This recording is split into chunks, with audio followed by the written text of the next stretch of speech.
we'll give you a copy. The purpose of this illustrative video is to let you know that in there, the mayor, of course, says he does not want to ever go back to where we were, but that Miami is back. And the construction cranes are all over the horizon, and we'll talk about it momentarily as we bring up our first witness.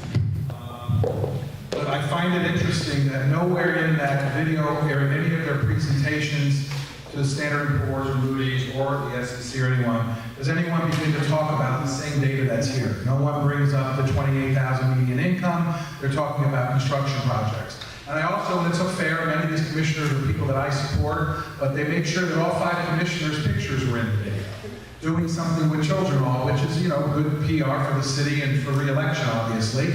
I have no problem with it, but it's just exactly the kind of thing that infuriates workers. Not the video. The video is fair. The video is good for the city. But what's good for the city in the video is also good for the city for our homes and our families, and it's never the case. So we're going to bring up Larry Spring, the former CFO of the city, to go through slides beginning on page 17. Is Roderick and Roderick Harvey, also a CPA as well, is a managing partner at a consulting firm, HCT. And Larry, I believe, was CFO from 2006 to 2011. And he's going to come up and take you through charts 16 on.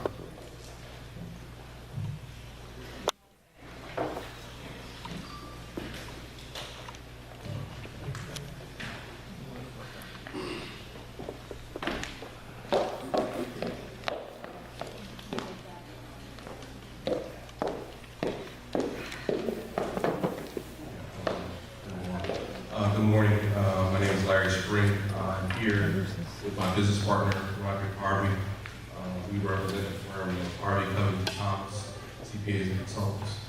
Both myself and my partner are licensed CPAs. I'm here on behalf of the union to present some of the financial improvement data that we pulled from various reports, CAFR budget, adopted budget books that the city have publicly posted. Actually, I would focus your attention onto slide number 19. The mayor's statement of the city address.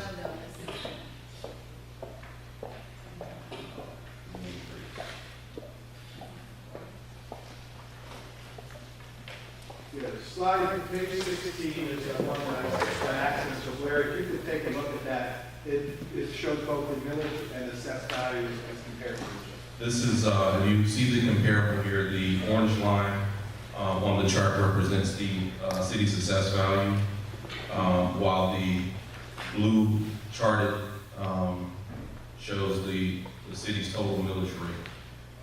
Given, I guess, if we go back to, say, 2009, where you saw a plummeting 9, 10, 11, a plummeting assessed value, and now we're starting to see a recovery in the last 3 years from 2011 to 2013, which is reflected in the city's audited financial statements. And while the value is going up, is it fair to say that at the same time the city has slightly lowered its millage? Yes, the city has been slightly decreasing their proposed millage rate. I believe in most years it seems to be by reduction of the debt service millage, which is a number that you can only assess what is payable in that fiscal year. I'm going to shoot your attention to slide number 19. Overall city financial improvements. This slide really is a kind of a summary. We'll do some detailed slides that kind of point back to this. First point, the most part, this with the exception of the last two, these statements were actually taken directly from the city's CAFR in the management discussion section of the 2013 CAFR. First point, fund balance increased to 75.5 million, 17.9 million increase over previous fiscal year. Fund balance at 18.86 of the audited FY 2013 general fund revenues. $29.5 million reduction in outstanding debt obligations in accordance with the principal debt retirement schedules. Seen a 200 basis point drop in the unemployment rate, and of course a rebounding local real estate market. Revenues. Total revenues from government activities taken from the CAFR in 2010, $668 million. 2011, $776 million, 2012, $778.6 million, and in 13, $1,714.5 million, a $46.1 million increase in revenue since 2010, which is about a 6.9% growth in that, from 10 to 13. And this is while they still chose the lower millage? This is with a reducing millage rate. On the expense side, total expenses from government activities, 2010, $759.2 million. 2011, $763.2 million. I want to note in that particular year, the actual expenses were 710. There was a one-time contribution that was made to, I think it was probably the county for the port tunnel payment, which was really a debt obligation of the Omni CRA, so it really wasn't city debt. 2012, 710.6, and then 2013, you do see an increase, 728 million. Overall, though, from 2010 to 13, you've seen a $31.1 billion decrease in expenses from government activities and a 4.10% decrease since 2010. And that's on top of the CPI going up. The CPI did increase during this time period, which will be presented in a later slide. Another important factor to indicate financial improvement is your cash equivalents and investments. Again, taken from the CAFR, 2010, 248 million, 2011, 226 million, 2012, 272 million, and in 13, 326 million. 78.2 million increase from 2010, a 31.5% increase since 2010 in cash equivalents, and investments. So while the employee steps are frozen and their 80-some million concessions continue, the city has put away either cash equivalents, or investments, $80 million more dollars. That is correct, and reflective of their general reserve. The final financial improvement, and another big indicator is the level of reserves. Again, at its lowest point in 2010, we had a $13.4 million reserve. 2011, 19.6 million. 2012, 57.5, and in 2013, $75.5 million. $62 million and a 461% increase since 2010. In context of the reserve policy, the city is required to keep two 10% reserves of the 3-year average recurring general fund revenues. However, I think the policy also calls for the city to have a 2-year plan, which has not been addressed by the city commission, publicly at least, but they have been able to replenish the reserve to a substantial point, almost 18%. And I want to talk about that ordinance for a minute. The ordinance is self-imposed. Is that correct? It wasn't mandated by any government outside of the city. No, it was a self-imposed, I guess for background, it was a self-imposed reserve policy in response to prior financial issues that happened in the city in the 90s.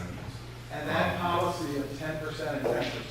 Some earmarked, some not. Correct. Is that higher than what Standards and Poor's and some of the other investment communities ask for? Generally, and the guidance I get is the GFOA, which is the Government Financial Officers Association, which I'm a former member of, and probably everybody on the stage is a member of right now. They call for typically a reserve policy to be established, most importantly. In recent readings that I found, and I think there's a slide that pertains to number 25, at least 2 months of general fund revenues, or 16% of general operating revenues, or regular general fund operating expenses, either one.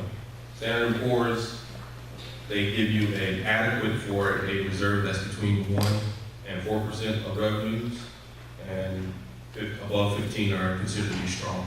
Where the city is now, I'm certain their next Moody's rating will be significantly improved. So the city's 20 and 20 self-imposed is higher than the GFOA and the investment houses? It is a high policy. It is actually very much supported by the rating agencies. In fact, they love that.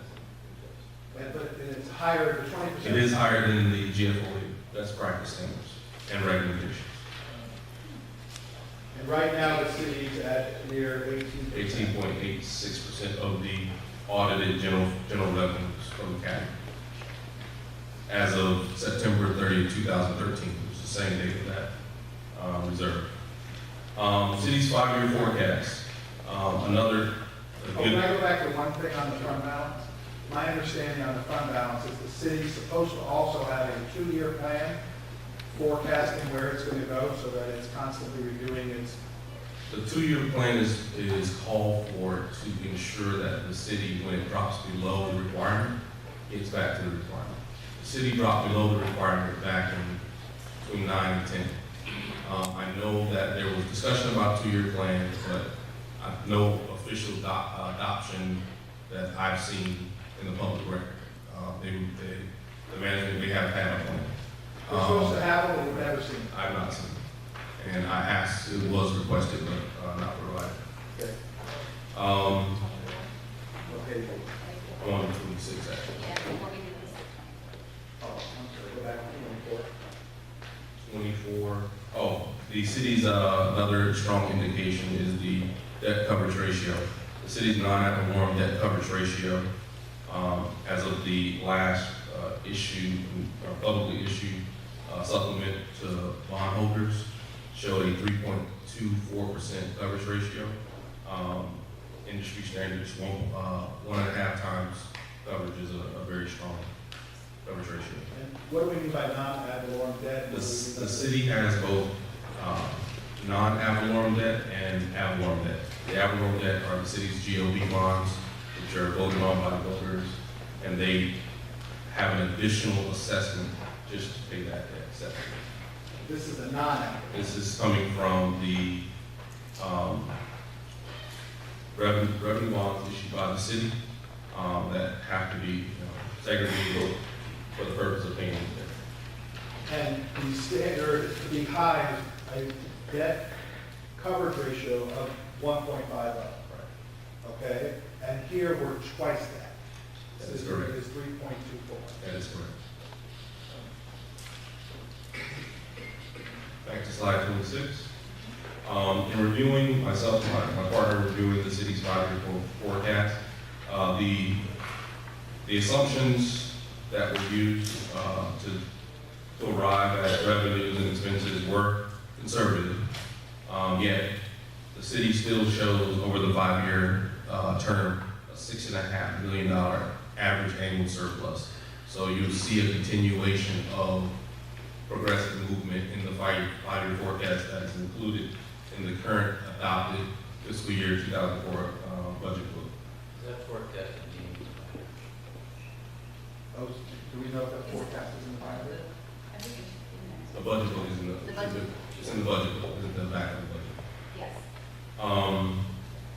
Given that, this demonstrates the ability to absorb a recurring pay proposal of the asking union, particularly when we look at the current updated forecast for the current fiscal year.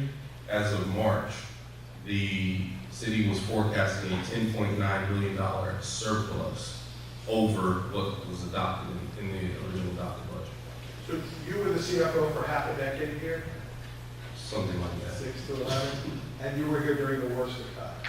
In your professional opinion, does the city have the ability to pay this $3 million on a recurring basis that is asking the special magistrate to recommend? All of the financial indications that I and my partners have looked at would indicate the city can absorb the $3 million recurring expenditure, particularly when you focus on the 5-year forecast as well. A last area of ability to pay that we took a look at was the rebounding real estate market.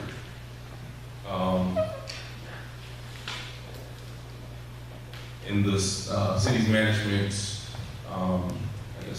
appropriateness, we did notice that there was a $5 billion increase forecasted in the assessed value of the city from current year out 5 years. When we look at that, and we're certainly in agreement with that number. In fact, if it was not a conservative view, if you will, for a 5-year forecast, we would probably put a little bit more. We went and identified some major projects that are currently under construction in the city and looked at their public value. Brickell City Center, which is currently under construction, is estimated to add $1.05 billion in construction costs. I need to be careful there. And the construction cost investment to the city's tax roll. The reason why I make that distinction between construction cost investment is typically the market value of a property will exceed that construction cost investment, perhaps by 20 or 30%.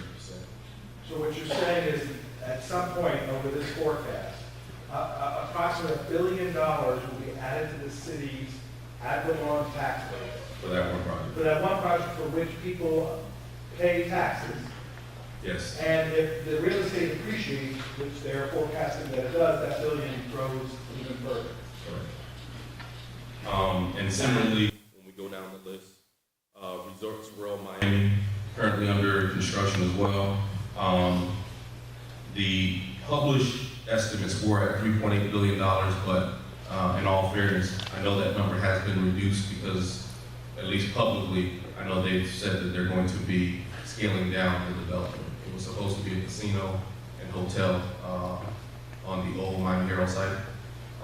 Currently is being built. The hotel and amenities are still being built, but it will be somewhere slightly south of the 3.8 billion. But still, $3 billion thereabouts is going to be added to the tax roll, increasing the revenue to the city. Again, it's just showing support that the city's 5-year forecast is, particularly as it relates to its one single largest revenue source, property taxes, is a stable environment, and the reality of what's going on in the environment is construction. Design district, again, under construction, no published value there, but you're talking about 8 or 9 city blocks that are being redesigned with high-end luxury stores, Louis Vuitton and Hermes and things of that nature. FBCI, All Aboard Florida Grand Central Station project, which is coming to the Overtown area. They should be breaking ground in 2015. Again, that project is estimated to be in excess of $1 billion when you include the platform, mixed use, and parking garages they intend to build. Miami World Center, which the city just recently approved the closure of city streets for the development of, again, several city blocks in the middle of the downtown area, again, in excess of $1 billion. And the MDM Downtown Convention Center, which is a 2,000 room proposed convention center, not under construction yet, but I know land is transferred, land ownership is transferred to the MDM Group. MDM Group is also the same group that is building Met 2 and 3 in the Brickell area, or the downtown area right now, which is currently under construction. And that too is expected to be at least $1 billion investment. So Let me see if I can do some fuzzy math, to make sure I'm right. If a project adds $1 billion to the tax roll, and if the city fathers decide not to lower the millage on the backs of the employees, but they kept the millage of, let's say, what is the current millage, 0.8 of a penny? 8. So a mill is 1/10 of a penny, right? So 8 mills is 0.8 of a penny. About that over 5,000. So, right, so am I right to say on $1 billion property, that would yield about $8 million in revenue? That is correct. So one project, the Brickell City Center, when it's on board, assuming the millage stays the same, will yield 8 times more money than what the union, the union's asking for $3 million. Will yield $8 million to just cover the $3 million being asked for. Plus or More. minus, plus or minus, plus or minus. Thank you. The final slide that I have in is 28. Just other indicators of the rebounding real estate market. And this is taken from a Miami Herald article quoting the chairman of the Miami Realtors Association. Single-family home sales in Miami-Dade County as a whole soared 10.5% in March from a year earlier, and we're up 31.2% from February. We continue to experience strong demand for Miami properties in 2014. Quote, Lisa Mendez, chairman of the Miami Realtors, said in a statement, while additional inventory is creating a more balanced market, strong sales continue to drive growth, as Miami remains a focal point for buyers and investors. As you know before, Miami was the epicenter of the condo boom and bust, and we do starting to see again an influx of private investment back into the city. So again, more evidence to support a rebounding local economy. I think that's the last slide I have for it. Take a look, if you will, for you, I'll cover page 35.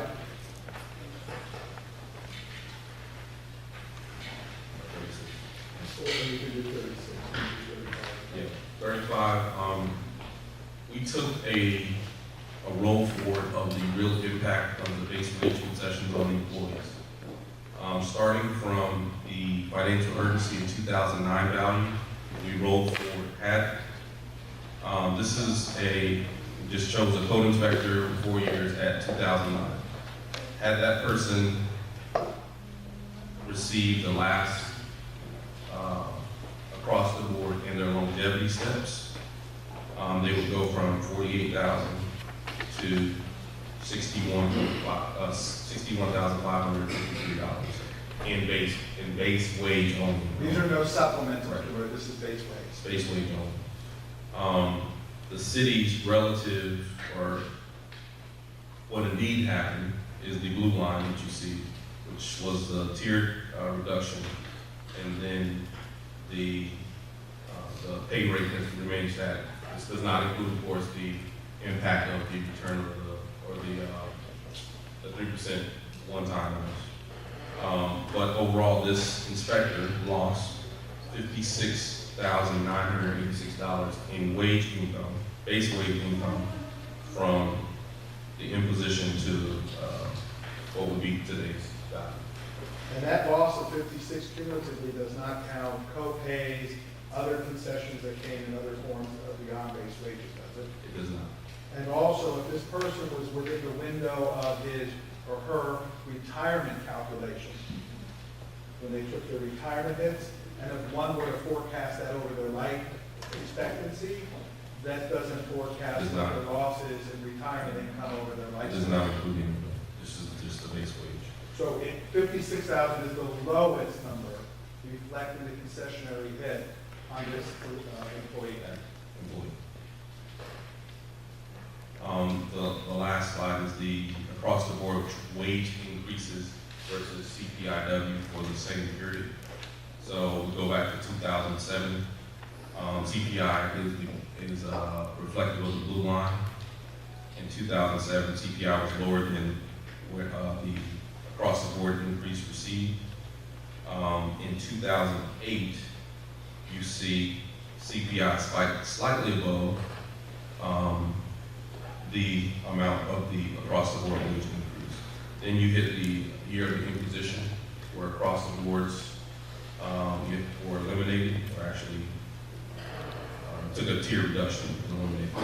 In that year, just rightfully so, CPI went negative. So you have the bottom of the economy, if you will. And then since then, you've seen a rebound and a correction going into 2013, while the across the boards have remained at zero. And this, So, this is very important for the magistrate, I want to make sure I understand it. The blue line, which is the CPI, regardless of whether it's 2% or 3%, that compounds. correct. So if I have a 2% increase in the cost of living, and then I have another 2% in year two, it's not 2 plus 2, it's 2 compounded. The across the board 3%, the one-time bonus that they give it gratuitously, the 3%, does that compound when you get No, one-time and payment? it is not reflected in this. And so a one-time payment is non-compounding, trying to keep up with inflation that's compounding. Thank you.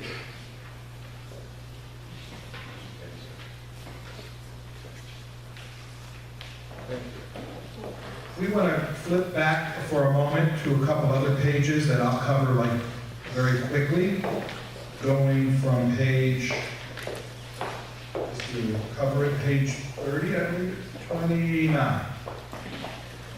Yes. And just so you know, one of the statutory criteria, again, no individual criterion is more important than the other, is the educational intellectual qualifications or the skill set of the workforce. And I just want to leave with you the sense on these that you can read later, but we represent the senior accountant who requires a bachelor's degree. It's pretty self-evident, they just have 2 CPAs here. They're smart folks. Capital Assets Administrator, which does very high-end financial planning, a master's degree is preferred, a baccalaureate required. Page 30, the professional engineer. These keep us from buildings from falling, bridges from falling, and driving over Rickenbacker so that I can get to the other side of the key. And they have to have advanced professional engineering work. They have to be degreed with a specialization in civil engineering or equivalent. Architect 3 speaks for itself. Going on to the next page, point 31. Contract compliance analyst, very important to make sure that our contracts are completely complied with. Environmental compliance coordinator, bachelor's field, we would want, or its equivalent. Senior financial analyst, page 31, speaks for itself. The administrative assistant 1 is graduation from an accredited college university with work in public administration. The human resource specialist is a bachelor's degree in public administration. Very highly trained work. And then on the other part of our workforce, we have folks that do in fact have to deal with certain hazards, and they're special. Although other workers in the city share some of this. But the welder, usually, having to lift a lot of, it's very extraneous, but it's strenuous rather, but it's indeed very difficult work that has a certain danger to it. Those crime scene investigators, they deal with balconies, people throwing off bodily fluids. These are murder scenes. It speaks for itself. This has a lot of issues. I know we want to be serious here about what it's like to have a tree trimmer. A friend of mine, a lawyer friend, trimmed a tree, fell on his back years ago, and is paralyzed. He was a paraplegic for life, someone that I litigated against. It's just crazy. Emergency dispatchers and the stress there, carpentry, heavy equipment mechanic, etc. We wanted to make sure that you had that. If you go to page 37, if you'd be kind enough, we're almost at the end of pages, we are at the end. The last pages for your edification, 40 through 57, are just the bargaining unit. Job descriptions as approved either by PERC or by contract. I just put those in there because the fact that they only pulled 5 of those out to extrapolate as if in any way that could be useful statistical information, it is not. And so we're going to have brief comments by 3 employees to put some life, some face, some family behind cold numbers. So I'll just go in this order. Fred Fernandez, who's a code enforcement inspector. Would Fred come on up and take a few minutes to tell you what it's been like? And I believe this falls under the public interest section of the statute. Fred, stand right here. Tell them who you are and what you do, or what's happening. Good afternoon. My name is Fred Fernandez. I'm a code enforcement inspector for the city of Miami. I've been with the city for 21 years, and I actually started right there at the motor pool. There used to be a small motor pool here at the police department, and I was the night guy, the midnight shift guy that picked up cars, changed tires, and so on. I did that for several years, about 3, and then I was moved up to a service writer position, meaning when police officers bring in their cars, I would take their information and get their cars fixed. And from there, I educated myself at Florida Atlantic University to become a code enforcement inspector. And I'm very proud to say that I'm the most educated code enforcement inspector in the city of Miami, because I pursued my education, sometimes on my own time and with my own money. I'd like to start by one quote. Dr. King said, "We can all be great because we can all serve."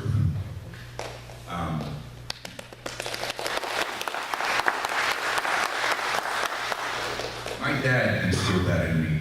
My dad worked for the city for 30 years, and he instilled public service in myself and in my sister. My sister is a teacher, so she has it pretty rough too.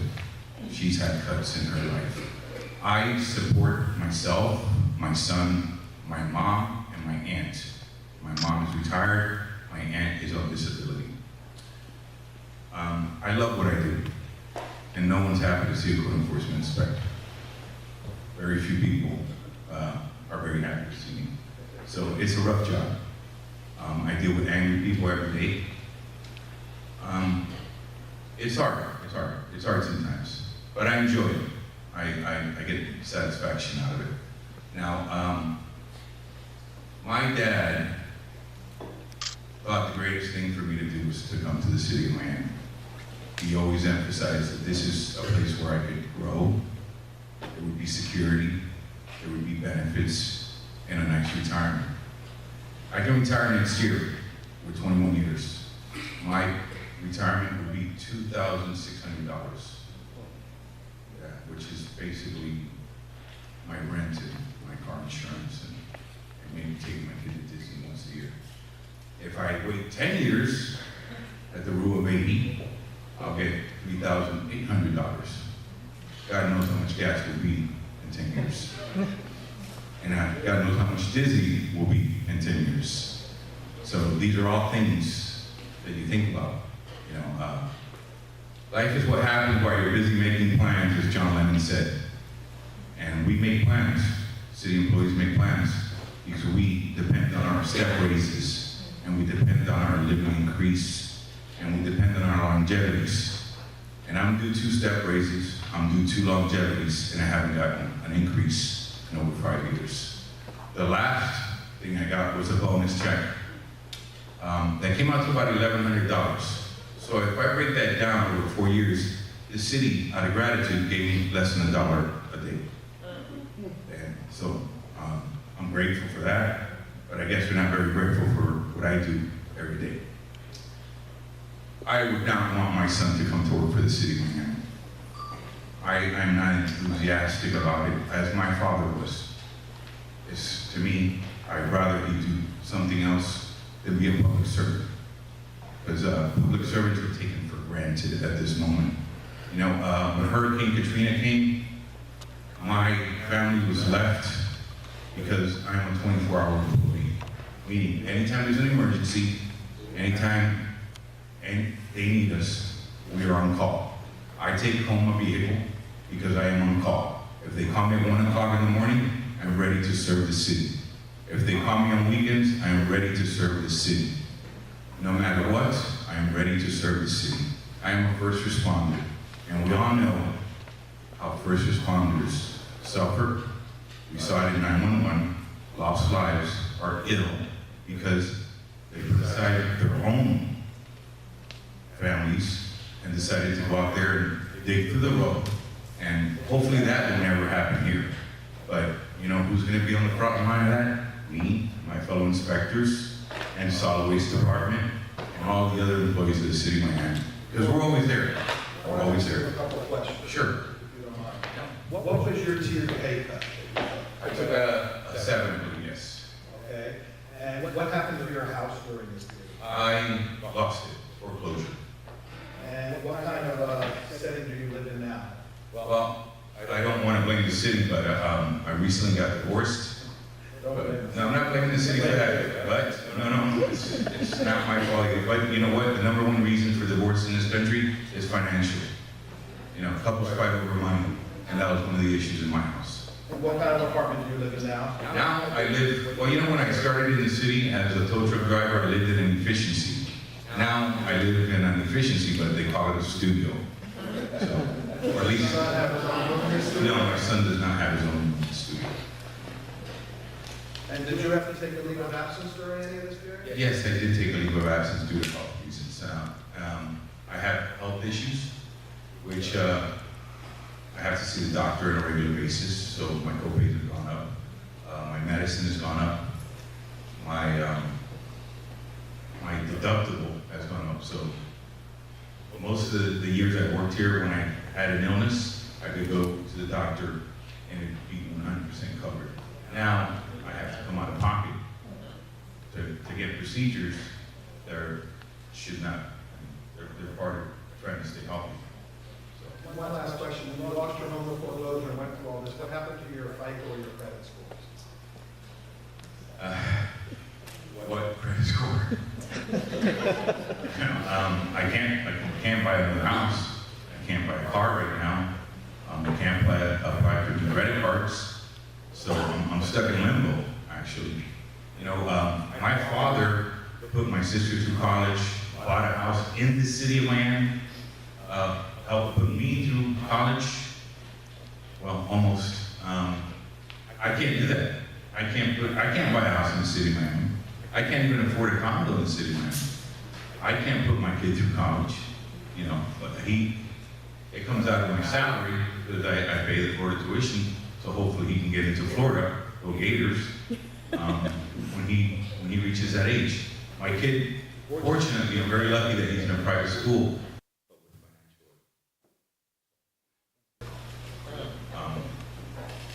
Thank Thank you. you very much.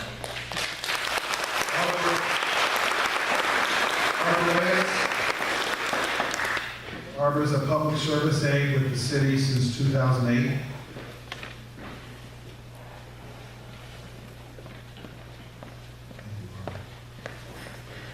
Tell them what you do, how much your hourly rate is now, and tell them your story. Good morning, good afternoon. I'm a service aide for the city of Miami Police. I'm a public service aide for the city of Miami Police. Our work is to respond to dispatch calls, anything that doesn't require an arrest. Accidents, burglaries, fingerprinting, stolen vehicles. My pay rate right now is $15.54. It's been like that for 5 years. Tell me my story at $15.54. I don't. It's self-explanatory.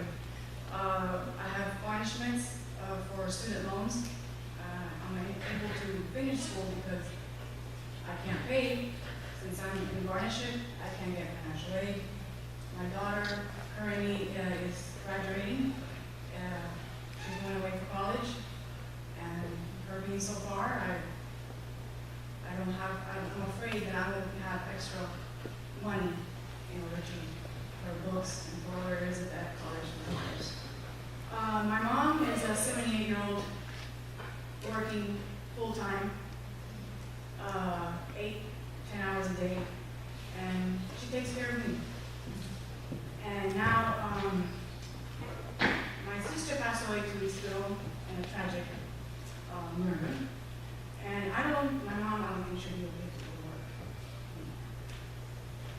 And I've been going on at $15.54, that's only for groceries, gas, and if my tire explodes, That's it, that was $79 a week. And I have coworkers that are, I only have one child, but I have coworkers that are public service aides that have 2, 3 children and are in welfare. Some of them are in Section 8 and have food stamps, and that's embarrassing. And that's all I have. On your, hold on, Barbara, on your $15.40 an hour base wages, on that 30,000, the city's offer of 2% will be approximately $600 gross or $400 net. What do you do with $400 net versus an across-the-board raise? What does that do for you? It doesn't do anything, it doesn't do much. And what's happened to your credit score since you had to leave Miami-Dade? My credit score has decreased. I mean, it wasn't the best, but when I started Miami Police, I thought that I could recover from it. I did some, but during the middle of it it collapsed again. There's no way I can buy ever a house or this. I cannot buy my own car. I cannot buy my daughter a car. You know. Is your car currently in your name? No, it's not. Why not? Because I can't. I'm not. How important is it to get an across-the-board raise so you can start to predict your future income? It's very important for me. Again, my daughter's in college. I mean, this is going to cost me, and I would like to have my own home, something that I can leave my kid. We could have just paid for it and go back to school. And you've been here since '08, so you've been here during the toughest times. What was your thought when you voluntarily, the group gave up $7 million to AFSCME, and then eventually $88 million more in concessions? What was your sense when you heard the city was turning around and there's construction everywhere? What did you think was supposed to happen? I thought that we were going to get something, raised, at least what we deserve, what we have, lost. And not even retroactive, at least put us back to where we're supposed to be. And I'm not to the end of that. I don't see no light.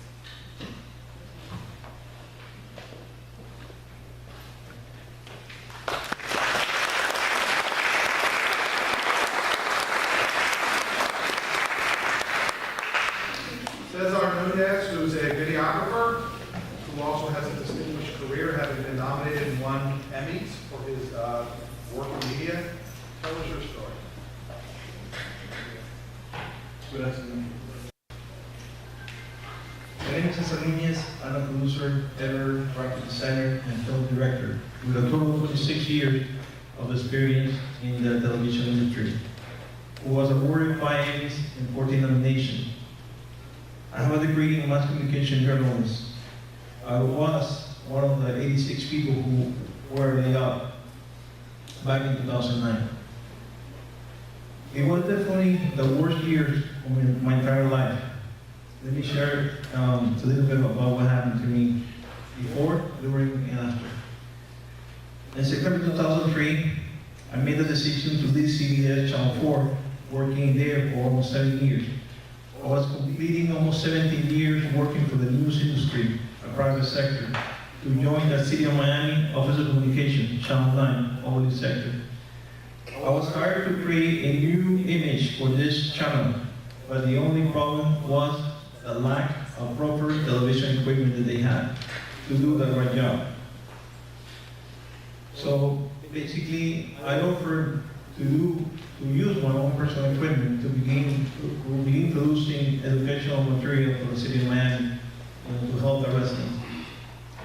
This took me almost 6 months from my own time and also from my own personal equipment to try to help the city and help the department to make a better channel. And I'm proud to say, for the first time ever, the City of Miami was showing great quality television programming and even a new graphics and logo that I create as well. Thanks to that, it helped the communication department to obtain their first grant. We paid for our first digital equipment. I produce and create few programs, like Getting to Know Your City, and Ask Your Commissioner, The Radio Miami, Hurricane Preparation, and Miami 911 Police and Fire Rescue. They were my ideas and my concepts. On top of that, I cover all the events for all the commissioners and mayors. I just want to make it clear that I was hired as editor and technical assistant, and then I became a videographer / editor. But I'm so proud of what I do that I started working as a producer, working the extra mile and trying to produce a quality program for the city. As my own initiative and using my personal time, I created and produced Miami 911 Police and Fire Rescue, a prevention and educational documentary series based on the statistics that Miami is one of the worst cities to drive with injured pedestrians. I again decided to produce the first documentary to educate our community on the importance of safe driving. As a result, this program got nominated 3 times for the National Academy of Television and Science Emmy. I have played the city in the map, winning the first Emmy. A lot of people didn't know that the City Channel had a TV station. In 2006, my brother was suffered a heart attack and spent a week in ICU. This experience motivated me to produce Miami 911, a special program about the signs and symptoms of a heart attack in men and women, along with the cooperation with the City of Miami Fire Department and Police Department, and also Jackson Memorial Hospital. It was created to educate our community to how to save lives in case of heart attack, and this was nominated for an Emmy as well. Also part of my job was to film and cover all the City of Miami events in each district, like ribbon cutting, groundbreaking, special event, press conference, and any project to support each commissioner and the mayor. At the same time, I continue producing programs to help our community. One year later, I went ahead and produced another educational story about how to get out of the car in case you fall into a canal. Along with the cooperation of the City of Miami Fire Rescue Team and divers, we submerged an old car in the water with a diver inside and showed to the community the basic technique to escape from a submerged vehicle. This was awarded an Emmy Award as well. In April 2007, my first son was born. 1 month early due to a very serious medical condition. I required extensive medical care for over 3 months at ICU. In early 2009, I received the disturbing news that my father was diagnosed with lung cancer, and I decided to go and visit him in my native country, Honduras, with the whole family since it was the last time I was going to see him. I brought my wife and my son for the first time. They had never seen him. After 10 days, we finally returned home, only my wife and my son and I. I called my brother, Jose Luis, who basically he couldn't travel at the time. He was the only one who didn't go to Honduras because of his job. We agreed to see each other. I called him as soon as I got to the airport, and we agreed to see each other the next day for lunchtime. But it never happened. The next day, when I went to his apartment and found him on the couch without pulse, I called 911 and performed CPR. I was following instructions for emergency medical service, which arrived at the scene within minutes, delivered the cruel reality that it was too late. He suffered a massive heart attack. My big brother was dead, and he was gone. He died hours before I got there. Suddenly, I was facing the hard job of delivering the sad news to my mother, and mother of 7. She had lost her first son. I flew his body back home for burial in the same plane that I went in. All these arrangements were covered from my savings. A week later, I reincorporated back to work and continued being productive, and again gave my 100% to the community by fulfilling my job responsibilities. 2 weeks later, I found out another city employee that there is a list of 80-something employees that most likely were going to be laid off. I just continued with my assignment, like covering all the events for the mayors and commissioners, and also working on my program, always walking the extra mile. In August 10, 2009, 3 months later,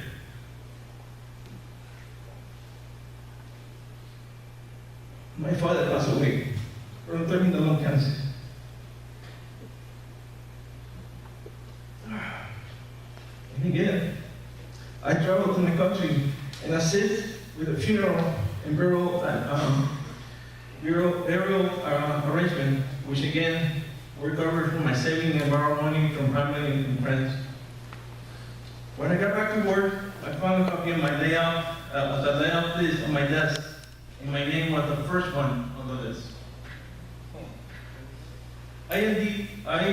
Indeed, 2 months later, on October 10th, it was given the official layoff and termination letter with my classified position. My world went upside down. I had a sick child, was very highly dependent on my medical insurance, and my wife was still an employee. I'm the only income coming in. Ironically, on October, the program Miami 911 won an Emmy for the Pulse version, How to Save Someone When They Have a Heart Attack, inspired by my brother when he was alive. I have won a total of 3 Emmys and 8 nominations for the City of Miami television channel. On November 19, 2009, my younger brother assaulted and killed for stealing his motorcycle back in my native country. He was shot in the back. This time, I had no money in my savings to travel over there or assist in his funeral arrangement. Only God knows how much faith I had. On December 2009, my monthly rent, my car payment, my credit card, all my bills, utility bills, started compiling out. I'm not ashamed to say that some of this utility service were interrupted and intended by assistant or family member. My car was recalled for lack of payment. In such a short time, my dad took a 360-degree turn for the worse. Christmas time came, and my wife and I were left with $10 in our pocket, not enough to purchase a Christmas present. I have always enjoyed collecting coins in the days before Christmas. The day before Christmas, I headed to downtown Miami area where I became familiar with every single pawn shop in the area and gave away my precious silver coin collection for the best buyer. I'm sure saw it on the prices, but it assured me that December rent was paid and my son got a toy and a Christmas tree. New Year's arrived and had to take some money out of my pension to pay back some loan for the funeral. I had to put a stop to the process of purchasing my home for a lack of income verification. I lost my credit and was forced to initiate bankruptcy process in 2010.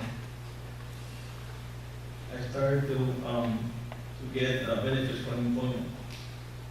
As an immigrant, I have many dreams. I dream to buy a home, to raise my kid there, but the dream was frustrated and sabotaged when the city decided to let me off.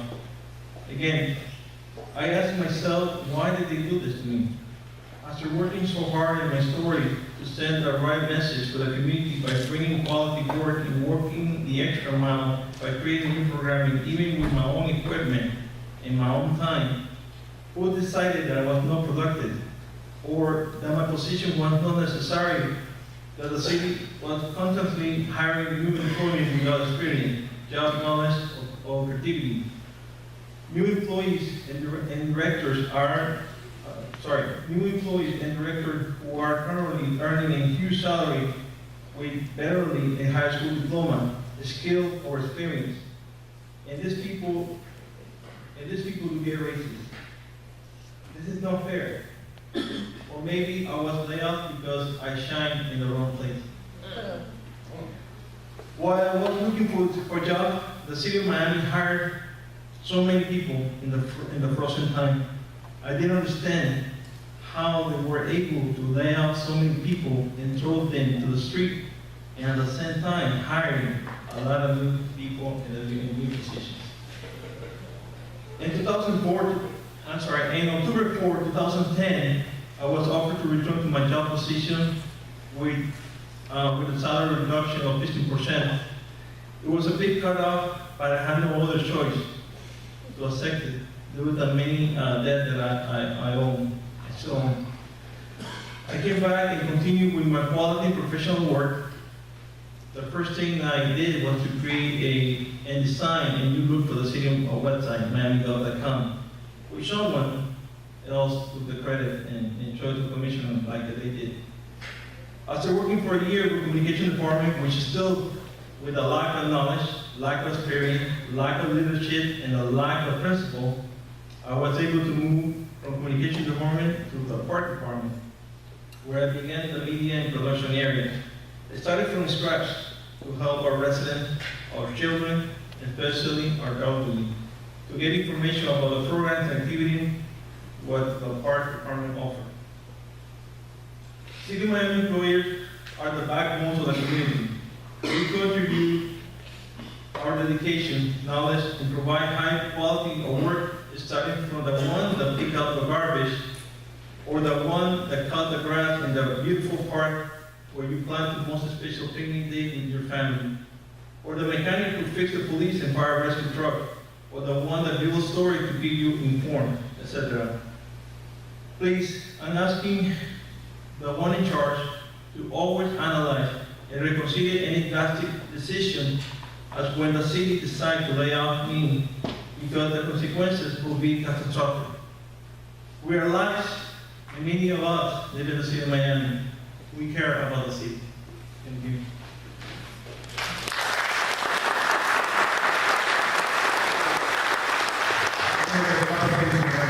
You took a 15% cut, and you're still suffering that cut. And that cut is built in year to year to year, correct? Yes. And the other thing I love, that was on top of healthcare and pension cuts as well. Okay, thank you. I just want to show you this is one. Okay? The only reason that I came to the city is because I really care. I really care about people. I grew up in a very important area, and I was built with principles, with ethics, and especially we can make a difference by doing the right thing. Thank you.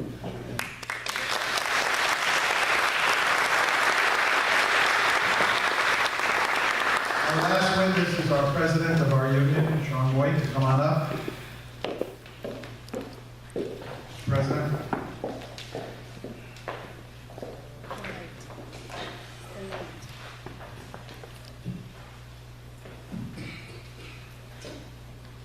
Good afternoon, Mr. Bird. Just want to say thanks to all the city employees that came by, showed up. I really appreciate all of you guys coming by and supporting us on this. My name is Sean Moy, Mr. Lurie. I'm Union President of General Employees, Local 1907. Been a city employee for 14 years. We're here because we're a family of the city of Miami. We're also citizens and residents that live in the community. 4 years ago, the city of Miami experienced financial difficulties, and employees were asked to rescue the city of Miami during the financial crisis. The general employees stepped up to the challenge, and we delivered. We helped our city. I always refer to our city because I lived here for many years with my parents, and I hold the city heartily because it means a lot to me. My parents worked for the city of Miami, my mom and dad and my sister. So it means a lot. Growing up, I remember just hearing city talk. And I always asked my parents, why do I have to hear so much city talk? I guess it was just the nature of being raised around my parents. Our concessions saved our city, and the German employees did their part. However, the last 4 years of concessions and giving on behalf of our employees have changed our lives forever.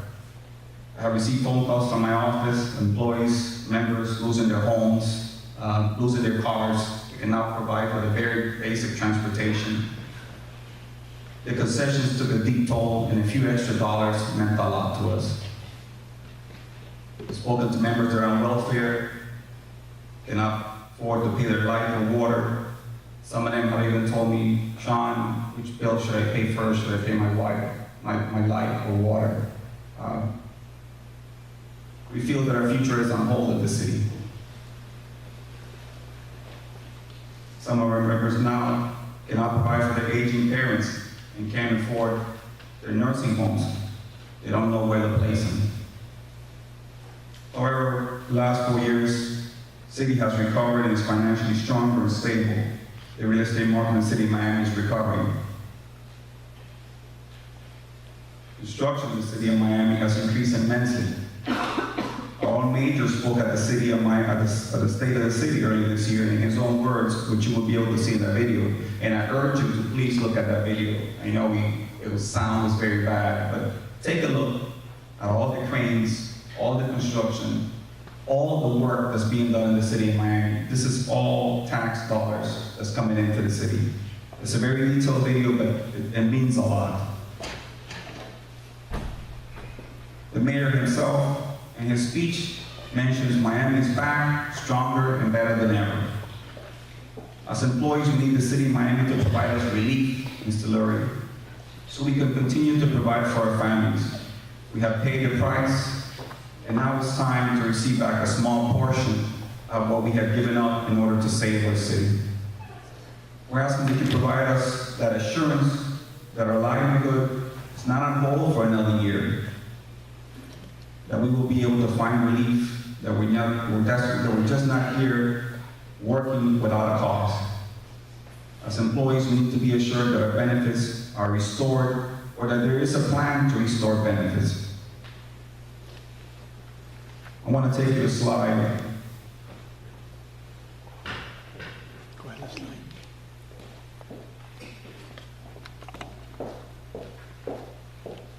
Slide 13.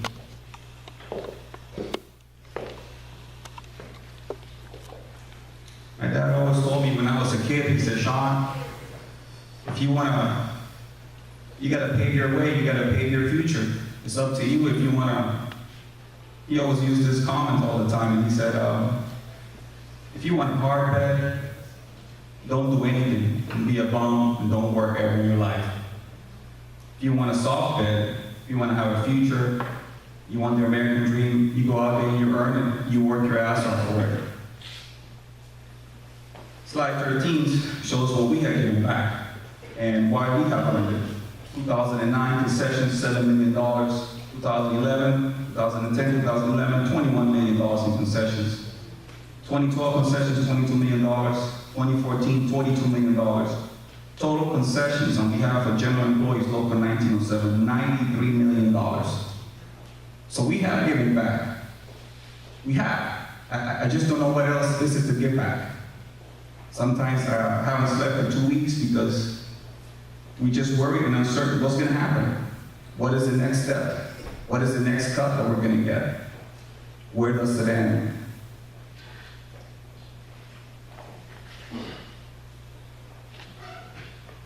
We're asking for such a small portion. Slide 14 shows we're asking for a 5%, which is only $3 million. The proposed budget, the proposal represents only 0.5715. It's 0.5% of what we're asking. Sometimes I'm even embarrassed to say, why do we ask for so little? But what the hell, we're just the general employees, we're the hard workers, we're the painters, we're the ones who cut the trees. And we're just reasonable people. We're not asking for the world.